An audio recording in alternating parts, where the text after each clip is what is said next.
Hi, I'm Adam, This is Kevin. and we are Tech Guys Who Invest. This is the place for business people and investors to learn all about investing. We offer a fresh perspective on what it's like to have a day job while investing, and we share lessons learned on our investing journey. Our vision is to educate and entertain you while adding tons of value to your daily commute. Welcome to our show. Today on Tech Guys Who Invest, we're lucky enough to have Rod Khleif on the show. For those of you who don't know who Rod is, he's a real estate investor, an entrepreneur, owns multiple businesses. Rod's an author, a mentor, a big community philanthropist, and has one of the top-rated real estate podcast shows out there. We're so excited to have Rod on the show today, and we can't wait for him to add tons of value to your daily commute. Rod, we're so excited to have you here today. Thanks so much for joining us on Tech Guys Who Invest. Well, let's have fun, guys. Let's have fun. Kevin, Adam, I really enjoy these things, and let's see if I can add some value to your listeners. Yeah, there's no question you will. So, Rod, Kevin and I are really big mindset guys. And one of the things I love about you is you are a big mindset guy. And I really take a lot from you. I listen to your show and attend your events. And I'd love you to just kind of share with our listeners some of why mindset's so important and some of your thoughts around that. Sure. Well, I learned about it really fairly young. I immigrated this country when I was 6 years old with my brother Albert, my mother's Vansha, and I immigrated from Holland. I'm Dutch, and we ended up in Denver, Colorado. Didn't have much. In fact, I wore clothes from the Goodwill and the Salvation Army all the way through junior high school, and until I got a job and could buy some decent clothes. And we ate expired food, drank powdered milk. I mean, I remember we had to go to the day-old bread store. And I know other people listening may have had it harder than we did, but I knew I wanted more. And my mom had an incredible work ethic. She babysat kids, so we'd have enough money to eat. And what was cool is with her babysitting money, when I was 14, she bought the house across the street for $30,000 approximately. But when I was 17, she told me it had gone up $20,000 in her sleep. And I'm like, what? I'm getting into real estate. I'm going to be a real estate tycoon. So I went out and got my real estate license, my broker's license. And I didn't make hardly any money when I was 18. I maybe made 8 or 10 grand. My second year, maybe 10 or 12 grand. But my third year, I made over 100 grand. So what happened between year 2 and year 3? And I'm answering your question, by the way, right now. What happened was I discovered mindset, and that 80 to 90% of your success in anything, any business, including real estate, including entrepreneurship, stock investing, anything that you do, tech, requires mindset, requires a positive attitude, and requires positive mindset, and it's all about your psychology. That's really 80 to 90% of your success in anything. So fast forward to today, I've owned over 2,000 properties, a lot of houses and some apartment complexes, and we just bought 1,000 doors in the last 120 days. Actually, when we close on this one in Sarasota, it'll have been 1,000 in the last 120 days. And in 2006, my net worth went up $17 million while I slept. A little more than my mom's 20,000. But there's a punchline, but let me pre-frame the punchline. So when that happens, that kind of a windfall, people could tend to get a big head. Well, I got a big head. I thought I was a freaking real estate god. I mean, you could barely fit my head through the door. I did the math on it. It's like $8,300 an hour for the whole year. Wow. When you get a big head and you think you're better than you should, God or the universe or whatever you believe will give you a freaking smackdown. Well, was 2008. I got my butt kicked. I had what I affectionately call a seminar. It was a $50 million seminar. I lost $50 million. So I lost the 17 and a whole lot more. And it was really hard because I thought I was set for life. I really did. I had 800 houses. I had, multiple apartment complexes, and I got my butt handed to me. And so what I enjoy talking about is the mindset that got me there in the first place, And then the mindset that got me back to the success that I enjoy today, got me from underneath that rock. And if you'd like, if you'll humor me, I'll share something you've already heard, Adam, which is, my goal setting workshop at my live events. That's the first thing I do at my workshops, but I'll do a real high level overview real quick, so your listeners can do it at home. But guys, if you're listening, I recommend you take some notes, because you'll definitely going to want to capture this. So, is it okay? You want me to do that? Yeah, please. Absolutely. All right. So, pick an hour when you've got a ton of energy. Okay, don't do it right after a meal. Make sure you've got a lot of energy. Make sure that you're well hydrated, and sit down and write down everything you could ever possibly want in life. Okay, and take the lid off your brain. Imagine if you write it down, you're going to get it, which is not outside the realm of reality. So write down all the stuff, the houses. Where do you want houses? Different countries you want houses. The cars, the jet skis, the boats, the planes, whatever it is. In fact, I'm buying jet skis tomorrow. So whatever it is, and write it down. And don't limit yourself. When I was 18, I knew I wanted to live on the beach. There's no beach in Denver, but I knew I wanted to live on the beach. And so I had pictures of palm trees and the beach, and I ended up building this incredible 10,000 square foot, $8 million mansion on the beach, where I owned the beach on one side and we had the bay on the back side. But it was unthinkable when I was 18, but I knew I wanted it. So do the same thing, guys. Don't limit yourself. Write down, I don't care if it's a private island, a jet, whatever it is, write it down, yacht. And don't let the pen leave the paper. I know you have a lot of analytical people that listen to this show. Guys, keep writing. You can scratch it out later, okay? Don't sit and try to analyze whatever you're writing down here, okay? Keep writing. And also, write down how much money you want to make a month from your real estate investments. How, in 3 years, for example, how much you want to make in 10 years. Write down how much money you want in the bank in 3 years and in 10 years. Write down the things you want to do. Like I jumped out of a perfectly good airplane a couple of weeks ago. Scared the crap out of me, and I'll never do it again, but it's done.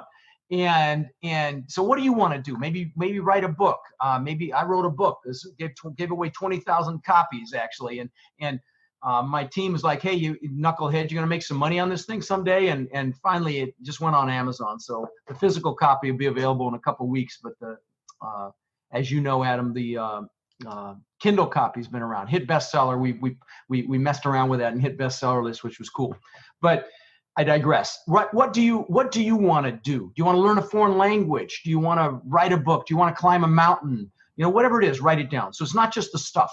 Also write down everything you want to learn in life. Okay.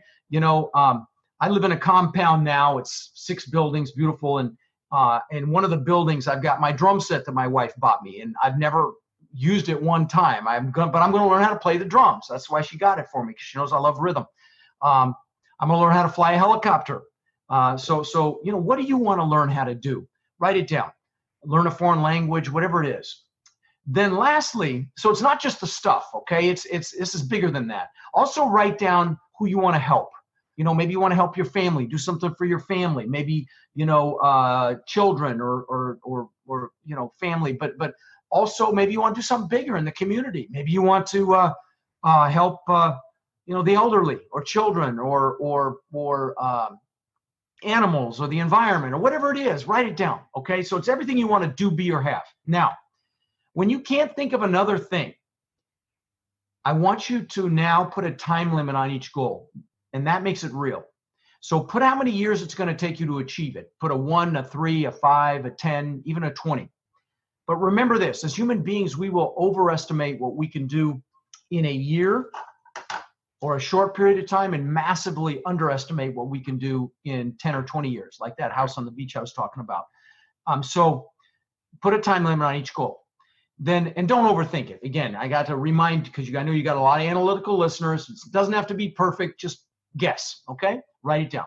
Now, once you've got that done, I want you to pick your number one goal. I mean that holy you-know-what goal, okay? That goal, okay? And write that down and put it on a separate sheet of paper. Now, if there's more than one that's equally exciting, just pick one, because it's not going to matter for what we're going to do next. Then I want you to pick your top 3 one-year goals. Put those on a separate sheet of paper. So now you've got 4 goals on a separate sheet of paper. And this is where most people stop. In fact, most people have never even gotten this far. I mean, you're already ahead at 99% of the world when you've done this, okay? And this is designing your lives, guys. I mean, most people spend more time planning a birthday party or Christmas party than they do designing their lives. So do this. It's so powerful because, guys, how are you going to get everything if you don't know what it is? With clarity. Clarity is power. You got to know what the heck it is you want, okay? So anyway, once you've got those 4 goals on a separate sheet of paper, now we're going to do a couple more steps, and they're really important. The goals are important, but they're not nearly as important as why those goals are an absolute must, okay? So you're going to write down why those goals are an absolute must, and you're going to use emotionally charged words because words are very powerful. So you want to use words that move you emotionally, like incredible and amazing and beautiful. And so, you might write, so I can show my kids what an amazing life looks like. So I can show my spouse what success looks like, so that we can go travel wherever we want, whenever we want, and bring whoever we want, so we can have freedom. So write down why it's a must, because the why is what's going to drive you. So many of us have limiting beliefs from childhood, or we have fears that are frankly, they're limiting belief systems. And there's a reason belief systems, the acronym is BS, because 99% of them have no basis in fact, but because we had some emotional event happen in our life that impacted us, we think they're factual, but they're not. But this is the fuel that gets you through that stuff. Okay. Many of us are comfortable. We've got a comfortable life when in fact, the comfort zone's a warm place, but nothing grows there. Okay. And I'm sure you've got a lot of people in the tech industry that listen to you that have comfortable jobs, but I got to tell you, there is no job security, my friends. I tell the story in my live event. You heard me show a picture of my dad up on stage, Adam. My dad worked for Continental Airlines for 36 years. Right. And, I mean, he used to have us boys, you could tell a Continental plane because it had a gold tail. They used to have a song around that, but they used to, and he would, if we saw one of those planes go by, he would make us stop and put our hands over our hearts and look up at that plane. I mean, it was funny, but that's how much he loved the company. And he got laid off. Okay, there is no job security, guys. So that's why this side hustle in real estate is so freaking important. And let me say this to you: if you don't love it, or you don't think you can love it, go do something else or learn to love it, because life is too freaking short to do something you don't love. But anyway, so you've got these 4 goals on a separate sheet of paper. You've written why they're an absolute must for you to achieve, not a should. Now, I also want you to put some pain in there if you don't achieve the goal, okay? Because as human beings, we will do more to avoid pain than gain pleasure. So use that so that I don't feel like a failure, so I don't fail my children, so I don't live a life of regret. And I know that sounds harsh, and it is, but this is the fuel, guys. This is the fuel that gets you to take freaking action and take action on the life you deserve and build something that truly is secure, not a W-2 job, okay, which isn't, okay? And so put the pain in there as well. I'll tell you, there was a nurse in Australia, a woman named Bronnie Ware, that wrote that she was a hospice nurse, and she counseled hospice patients. And she asked them 5 questions. And she asked them what their 5 biggest regrets were in life. You want to know what the number 1 regret was? Yeah. Not living up to what I was capable of and following someone else's plan for me. Okay. Wow. No regrets, my friends. And this is the fuel that gets you to get out of your comfort and take freaking action. So once you've got the positive and negative reasons why, there's one more piece, and it's visualizing. So if you'll let me take another minute or 2, Adam, I'll share what I'm talking about with visualization. Please do, please. Awesome. Right. So I didn't know what this was until the movie or the book The Secret came out. I don't know if you've heard of that. And it's about the law of attraction. And I discovered it, and then I was like, holy shit, that's what I've been doing. So when I turned 18, I'm going to give you, well, actually, I'll give you some public examples before I give you my personal examples. So what you want to do is you want pictures of what you want around you. Okay, if you saw the pictures on the walls that I have here, you'd see the things that matter to me now. But a great public example is Jim Carrey, the actor Jim Carrey. When he was flat freaking broke, he wrote himself a check for $10 million and he put it in his wallet and he put on there for services rendered. And that's how, and he used to go up to the Hollywood sign and look at it when he was broke. And that's how much he made for Dumb and Dumber. Okay. Another example, Walt Disney. When Epcot Center was built in Disney World here in Florida, Walt had already died. And his brother Roy was at the grand opening of Epcot Center. And this story made the news. So this particular blurb made the news, in that a reporter came up to Roy and said, it's a shame Walt didn't get to see this. And Roy looked at him and said, the only reason you're seeing this is because Walt saw this. Olympic athletes visualize a race before they run it. It's like standard practice now. You must do it, okay? So because it's been proven to enhance their results. Now, I'll give you my personal examples of visualization. So again, I didn't really know what I was doing, but when I was 18, I bought a Ford four-door Granada because I wanted a big four-door car because I was going to make money selling real estate, showing houses, okay? I figured that's what you had to have. And this was the ugliest freaking thing you've ever seen. But it was bench seats, just bone ugly. And so I worked with a guy who really inspired me. He's the guy that I was telling you about that taught me about mindset. And then I spent 20 years following Tony Robbins around the planet. And of course, he's the king of that. But he had 2 Corvettes and he let me drive one. Nice. And that's a critical piece, that experiential piece. If there's something you want, go experience it as closely as you can. If it's a car, go drive it. Go test drive it. If it's a house you want, go to an open house of a house like it. But you want to experience it. That experiential piece is important. Now, he let me drive it. And so I'm like, man, this is freaking awesome. I feel so cool and not this bone ugly car that I have. And so I got a picture out of a magazine, because there was no internet, hadn't even been thought of yet, of a Corvette. I got a picture of a Corvette out of a magazine, and I taped it underside of my visor in that Granada. So you could see, every time I got in, I could see it. And within a year or two, I had a beautiful red Corvette. I'm going to give you a couple more examples. Please know that this is not me bragging, because this stuff doesn't even interest me anymore. So back then was the TV show Magnum PI. It was about a detective, and the actor was Tom Selleck, and he drove this freaking awesome red Ferrari 308. Okay, yeah. And I thought that was the coolest thing I'd ever seen. So I'm going to get a Ferrari, and I actually got a picture of that Ferrari, put it on the visor of my Corvette, and within a year or two, I had a Maserati look just like it. Last example, and if I'd have been thinking, I would have gone over to one of the other buildings in my compound here and showed this to you, but I can show you something else in a second.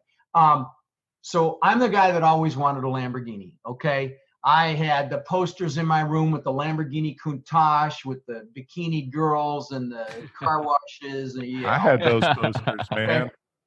And my son was 9 years old at the time, and he collected models of exotic cars. And I have it over in the other building, and I wish I had it. I could show it to you. But he had a model of the exact same color and style, black Gallardo, that I ended up with, that, of course, I wrecked. But this stuff works, guys, okay? In fact, let me show you something. So since we're doing this on video, this is my planner, okay? I use this every day. In the back of this thing are pictures that have been in here for 20 years, okay? The first pictures are my gratitude pictures, okay? Because everything starts from a place of gratitude. So these are my kids when they were young.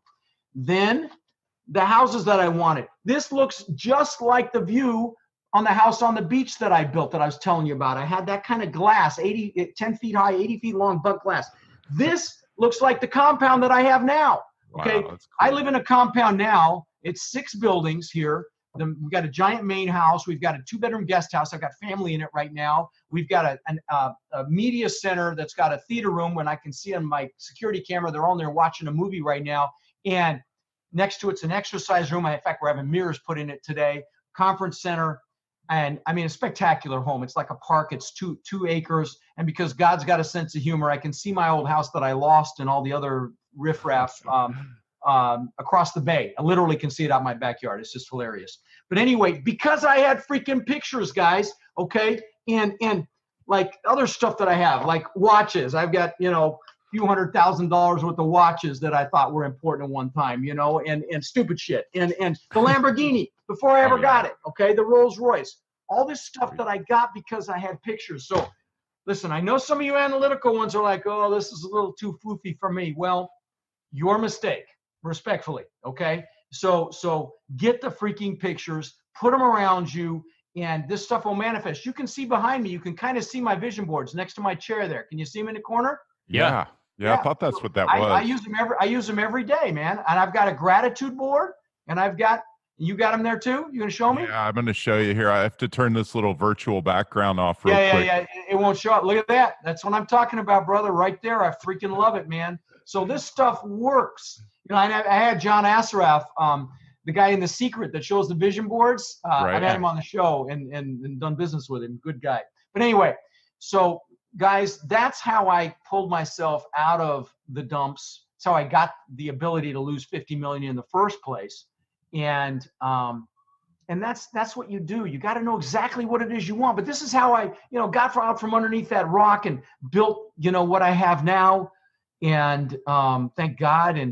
And because I knew exactly what I wanted with clarity. Clarity is power. And then I knew why I had to have it. So anyway, hopefully that added a little value. Yeah, that added a ton of value. Actually, I don't even really know what to follow up there. Well, listen, we can talk real estate till we're blue in the face. I don't think we're going to have enough time today, but the bottom line is this is more important. It really is.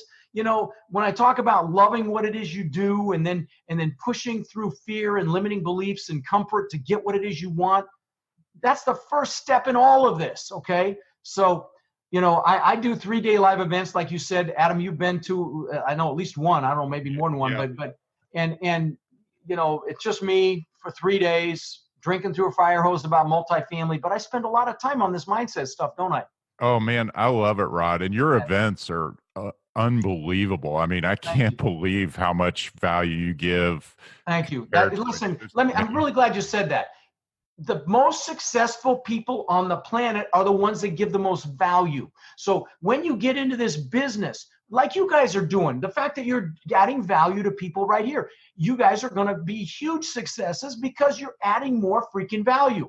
And so, yeah, my events, I do a lot of mindset stuff, but it's drinking through a fire hose for sure.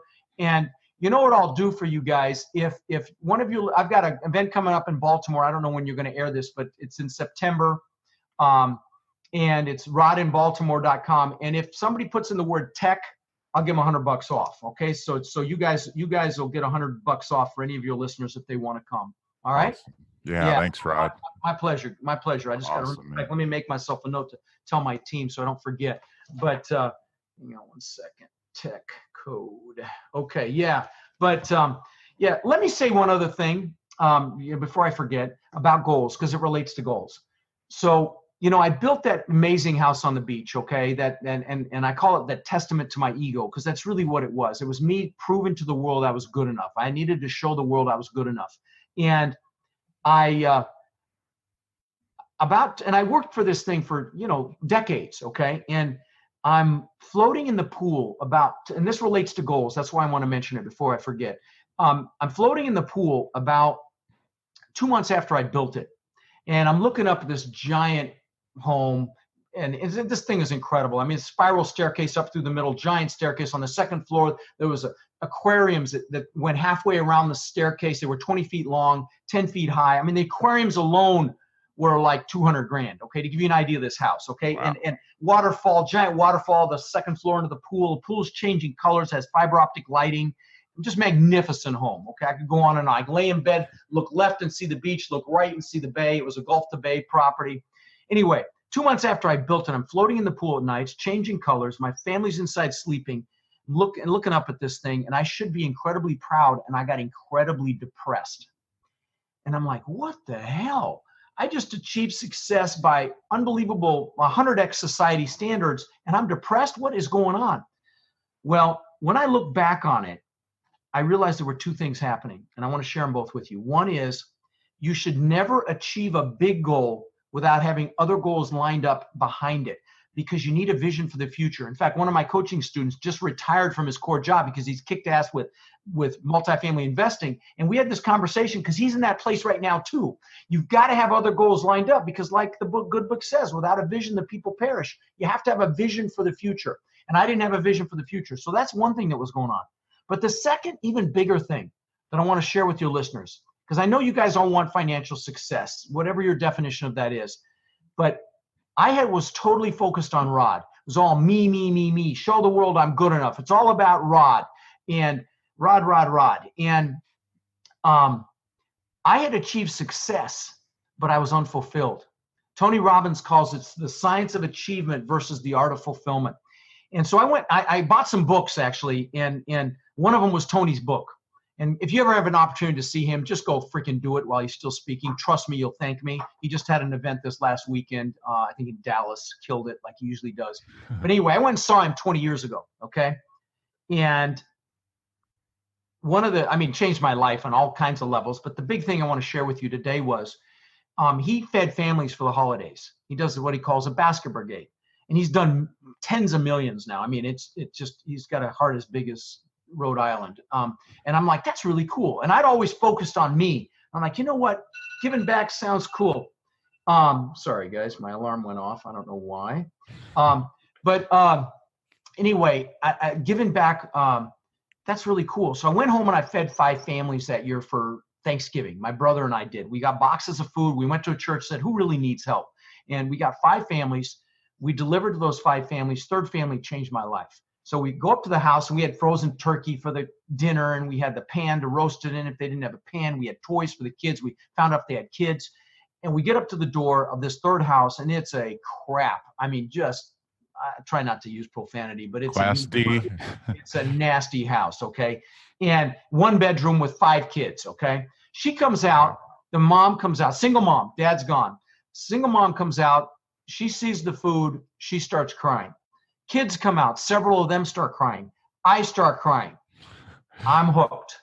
And I'm blessed to say now, in the last 20 years, I've fed 65,000 children for the holidays here in Sarasota and Bradenton, Florida. Wow. We've done 10,000, actually close to 20,000 backpacks. We're doing a backpack brigade here in just a month or so for school.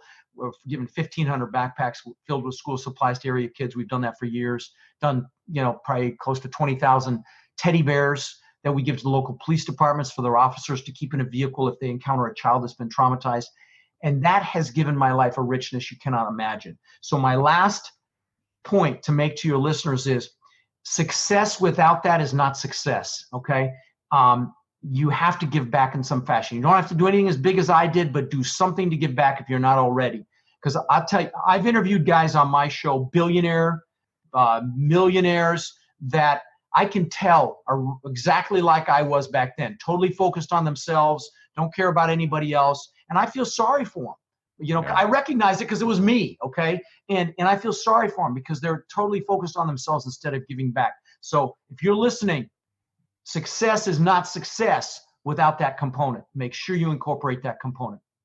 Wow. Yeah. That's all I got. Drop awesome, the mic, man. That's amazing. Oh, thanks. And cut.